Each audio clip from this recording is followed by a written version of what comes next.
आप सभी विद्यार्थियों को मेरी ओर से अपने चैनल में हार्दिक स्वागत और अभिनंदन है। जैसा कि हम सभी लोग देख रहे हैं, आज क्लास 10 के टॉपिक्स है ज्योग्राफी विषय का, भूगोल विषय का। उसमें से जो चैप्टर हम लोग को चल रहा है वो चैप्टर था जल संसाधन। उसके बाद का जो चैप्टर रहेगा वो कृषि रहेगा। तो अंतिम पायदान पर हम लोग पहुंच चुके हैं प्रश्नोत्तरी विधि में, और साथ साथ में हम लोग प्रश्न करने के साथ साथ क्या कर रहे हैं, तो एक एक करके प्रश्नों को समझ भी रहे हैं, पाठ को समझ भी रहे हैं। तो दोनों क्रियाएं साथ साथ हो रही है, एक प्रश्न का आंसर भी करना और उसके बारे में समझना, ये दोनों क्रियाएं साथ साथ हो रही है। तो आज हम लोग इसी जल संसाधन का अंतिम भाग जो है, जो सबसे इम्पोर्टेंट क्वेश्चन है इस टॉपिक्स का, इस चैप्टर का सबसे महत्वपूर्ण क्वेश्चन माना जाता है। ध्यान रखेंगे विद्यार्थी लोग, इस क्वेश्चन का सबसे वीवीआई क्वेश्चन है, ठीक है। ये सबसे वीवीआई क्वेश्चन में से गिना जाता है, क्योंकि ये परीक्षा में कई बार पूछा गया क्वेश्चन है। जिसमें से क्वेश्चन क्या है, प्रश्न क्या है, उसके बारे में जानते हैं। प्रश्न है कि राजस्थान के अर्धशुष्क क्षेत्रों में, अर्थात अर्धशुष्क क्षेत्र कहाँ पे, राजस्थान में मरुस्थलीय क्षेत्र है, उन क्षेत्रों में वर्षा जल का संग्रहण किस प्रकार किया जाता है, उसके बारे में वर्णन करने के लिए आता है। और ये 5 नंबर का क्वेश्चन रहता है, ठीक है। कितने नंबर का, तो 5 नंबर का। इसलिए ध्यान रखें, इस 5 नंबर का क्वेश्चन यदि पूछ दिया जाए एग्जाम में तो छूटना नहीं चाहिए किसी भी स्थिति में। आप इसको क्या करेंगे, ज्यादा से ज्यादा समझने का प्रयास करेंगे, जिससे 5 नंबर आपके पैकेट में, आपके खाते में आ जाए, ठीक है। तो 5 नंबर कैसे आएगा, तो उसको समझ विकसित करके हम लोग ला सकते हैं, समझने के साथ साथ ला सकते हैं। तो कैसे समझना, अब थोड़ा सा आगे इसको देखने का प्रयास करते हैं, ठीक है। तो चलिए सबसे पहले देखते हैं इसका आंसर कैसा लिखना है। लिखने की कुछ विधियां को अपनाना है। जैसे क्या है कि राजस्थान का बहुत बड़ा भाग, राजस्थान का बहुत बड़ा एरिया जो हम पहले से पढ़ा चुके थे कि वहां पे राजस्थान क्षेत्र में जो है, ये राजस्थान क्षेत्र है। इस राजस्थान क्षेत्र में वो क्या है कि यहाँ पे एक पर्वत फैला हुआ है, कहाँ से, अरावली पर्वत फैला हुआ है। ये अरावली पर्वत राजस्थान को 2 हिस्सों में बांटता है, बता चुके थे। जिसमें से एक भाग पश्चिम वेस्ट का भाग है और एक भाग ईस्ट का भाग है, पूरब का भाग है। तो पश्चिम भाग में इधर से जो मानसून प्रवेश करता है, दक्षिण पश्चिम मानसून, वो पर्वतों से टकराता नहीं है, घिसते हुए जाता है, सिर्फ रगड़ाते हुए जाता है मानसूनी पवन, जिससे पूर्वी, हाँ, उसके समांतर फैला हुआ है, मानसूनी हवाओं के समांतर, जिस कारण से पूर्वी भाग में हल्का बारिश होती है, लगभग 50 सेंटीमीटर तक वर्षा हो जाती है। लेकिन इधर पश्चिम भाग सूखा रहता है, इधर भी बारिश होता है लेकिन बहुत कम मात्रा में होता है, जिसमें से 10 से 20 सेंटीमीटर वर्षा मानी जाती है, ठीक है। पश्चिमी भाग में 10 से मात्र 20 सेंटीमीटर वर्षा को माना जाता है। तो ये 10 से 20 सेंटीमीटर वर्षा होती है। ये बरसात के समय, बाकी समय में हमेशा सूखाग्रस्त क्षेत्र रहता है। यही सूखा बड़ा भाग जो भारत का, इस राजस्थान का बहुत बड़ा भाग क्या है, तो एक मरुस्थल है। किस रूप में, तो मरुस्थलों का ऐसा ही विकास हुआ है। 9th क्लास में आप लोग पढ़े होंगे कि ये जो है मरुस्थल का विकास, इनके द्वारा वर्षा कम होना। दूसरा चीज है अरब सागर के पीछे लौटने के कारण से, पीछे आने के कारण से भी अरब, इसमें मरुस्थल का विकास हुआ है। इस मरुस्थल से राजस्थान क्षेत्र में नहीं है, ये पाकिस्तान के प्रांत क्षेत्र पर भी चला गया है, पाकिस्तान क्षेत्र में भी चला गया है, ठीक है। जिसे भारत का सबसे बड़ा मरुस्थल किस नाम से जाना जाता है, तो थार मरुस्थल, थार डेजर्ट के रूप में जाना जाता है, थार मरुस्थल के रूप में जाना जाता है। ये थार मरुस्थल क्षेत्र ही हमारे इस राजस्थान क्षेत्र में स्थित है, जिसे अर्धशुष्क क्षेत्र के नाम से जाना जाता है। अर्धशुष्क क्षेत्र किसे कहते हैं, राजस्थान का वह बहुत बड़ा हिस्सा जो किस रूप में फैला हुआ है, तो मरुस्थल के रूप में फैला हुआ है, जिसे अर्धशुष्क क्षेत्र कहा जाता है। ऐसे ही क्षेत्रों में क्या होती है, पानी की कई तरह की समस्याओं का सामना करना पड़ता है। मतलब पानी की बहुत सारी समस्याएं होती है, बहुत समस्याओं का सामना करना पड़ता है, क्योंकि वहाँ पहली चीज बारिश कम होना, दूसरा मरुभूमि होना, ठीक है। तो ये सभी परिस्थितियों को देखते हुए वहाँ पानी की समस्याएं बहुत बनी रहती है, पानी की समस्याएं उत्पन्न होते रहता है। तो बहुत सारे लोगों ने इन समस्याओं को, बहुत सारे राजाओं ने, बहुत सारे शासकों ने ठीक है। खास करके हम लोग पढ़े होंगे स्वाई मानसिंह वहाँ के राजा हुआ करते थे, ठीक है। स्वाई मानसिंह ने क्या किया था कि इसको राजा ने क्या किया था, इसे विशेष रूप से बहुत बड़े जलाशय का क्या किया था, निर्माण करवाया था। बहुत बड़े जलाशय का निर्माण कराया था। कैसे जलाशय बनाया था, एक वो बहुत बड़ा बांध बना दिया था, ठीक है, एक बहुत बड़ा बांध बना दिया था। अब देखा कि इतना पानी ओवरफ्लो हो रहा है, इस बांध के बदले में फिर इसके नीचे दूसरा बांध, फिर इसके नीचे तीसरा बांध, फिर चौथा बांध, पांचवा बांध, इस तरह से क्या है, बड़े बड़े एक बांध के नीचे दूसरे बांध, तीसरे बांध, चौथे बांध, ठीक है। इस तरह से कुल कितने बांधों का निर्माण कराया था, सिलसिलेवार लगातार 7 बांधों को निर्माण कराया था, ठीक है, 6 और 1 7, ठीक है। इस तरह से 7 बांधों का निर्माण कराया था। किसने करवाया था 7 बांधों का निर्माण, तो राजा ने, स्वाई जय सिंह, ठीक है, राजा जय सिंह ने करवाया था, जो कहाँ के शासक थे, राजस्थान के, ठीक है, राजस्थान के मेवाड़ क्षेत्र के शासक हुआ करते थे। उन्होंने बहुत विशाल विशाल बांध बनाए थे, जो एक सिलसिलेवार 7 को बांध बनाए थे। क्यों, ताकि एक बांध से पानी फ्लो हो करके, ओवरफ्लो करके वो पानी क्या हो जाए, दूसरे बांध में जाए और जमा होकर के रहे, दूसरे से तीसरे में रहे। मतलब एक पानी फ्लो हो जाएगा एक बांध से, तो वो बह करके नदी में नहीं जाए, बाहर उसको दूसरा बांध में ठहराव बनाया था। इसलिए ताकि राजस्थान के शुष्क मरुस्थल में क्या किया जा सके, पानी की समस्या को दूर किया जा सके, कभी पानी की समस्या उत्पन्न ना होता रहे। इस स्थिति में क्या किया गया था कि राजस्थान के इन प्रांतों में जो है, इस क्षेत्र में जो राजस्थान के देख रहे हैं, जो बताएं इन प्रांतों में, इन सभी प्रांतों में क्या किया गया था, इन समस्याओं को दूर करने के लिए विभिन्न प्रकार के जलाशयों का निर्माण किया गया था।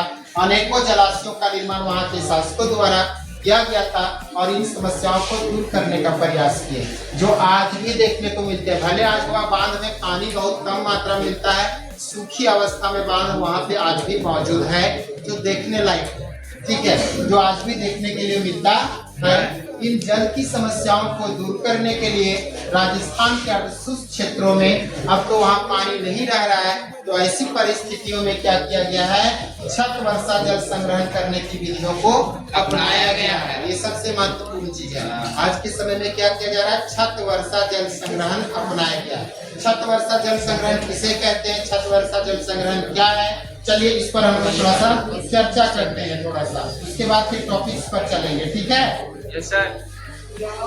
छत वर्षा जल संग्रहण क्या है, तो समझने का प्रयास करते हैं। देखिए छत वर्षा जल संग्रहण क्या है, ठीक है। ये क्या है, ये छत है हमारा, क्या है, घर का, ये घर का छत है, ठीक है। इस घर के छत में क्या करता है लोग, घर के छत में क्या करते हैं तो बताते हैं। इस घर के छत में जब वर्षा होती है, पानी पड़ता है, बारिश होता है, ठीक है, वर्षा जब होती है तो वर्षा के समय में क्या करते हैं, बारिश के समय में वर्षा के जल जो पड़ता है तो उसके अंदर में, ठीक है, यानी इसके अंदर में क्या किया कर दिया गया है, आंगन पर चारों तरफ से कमरा है, ये चारों तरफ से कमरे हैं, चारों तरफ से कमरे हैं, चारों तरफ से कमरे हैं, ठीक है। जैसा घर बनाता है लोग, बस वैसा ही ये सब कमरा है। और ये आंगन में क्या कर दिया जाता है, गड्ढा कर दिया जाता है। आंगन में क्या कर दिया जाता है, गड्ढा कर दिया जाता है। कितना गड्ढा किया जाता है, तो 6 पॉइंट, ठीक है। गहराई अगर इसकी बात करेंगे, गहराई बात करेंगे तो कितना होता है, 6.1 ना, 6.1 मीटर। उसके बाद यदि बात करेंगे लंबाई की, तो लंबाई कितनी होती है, 4.27 मीटर होती है, 4.27 पाए होंगे ना, कितना है, 4.27 मीटर, ठीक है। और चौड़ाई जो होती है 2.44 मीटर होती है, ये आंगन में एक बनाया जाता है गड्ढा करके, जिसका नाम दिया जाता है टैंक। इसको क्या बोलते हैं? तो टैंक या टाका। क्या बोलेंगे? टैंक या टाका बोलेंगे। अब ये टैंक या टाका क्यों बनाया गया है? क्योंकि बारिश के समय में जितना भी छत से पानी से इसको क्या कर देता है, कोना कोना में पाइप डाल दिया जाता है।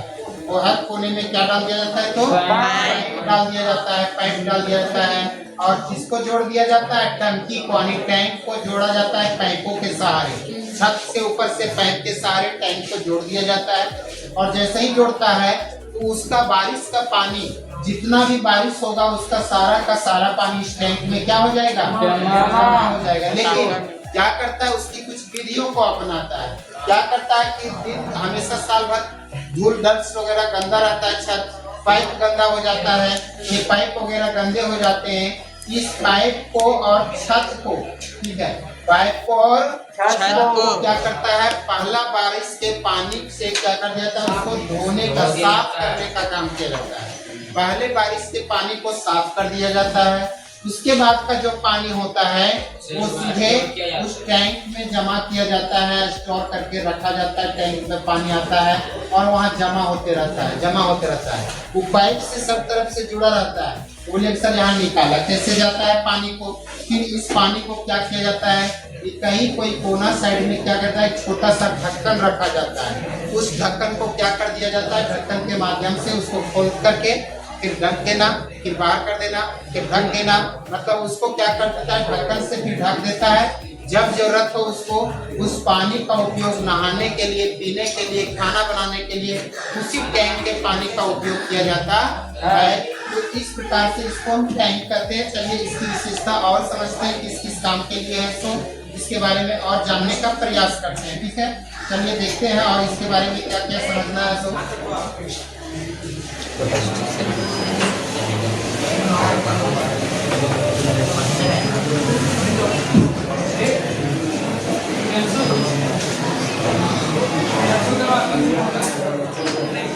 चलिए और क्या देखते हैं।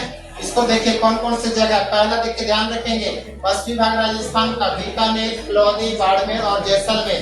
बीकानेर, फिलौदी, बाड़मेर और जैसलमेर, इन सभी क्षेत्रों में जो है बीकानेर, फिलौदी, बाड़मेर और जैसलमेर में, इन सभी क्षेत्रों में क्या किया जाता है कि क्षेत्रों पर छत वर्षा जल संग्रहण के लिए लगभग प्रत्येक घरों में भूमिगत टैंक या टांका बनाया जाता है। इस टैंक का यदि आकार की बात करेंगे, टैंक का, तो टैंक का आकार दिखाया गया है कमरे के आकार के बराबर होता है। एक कमरा के साइज के बराबर होता है।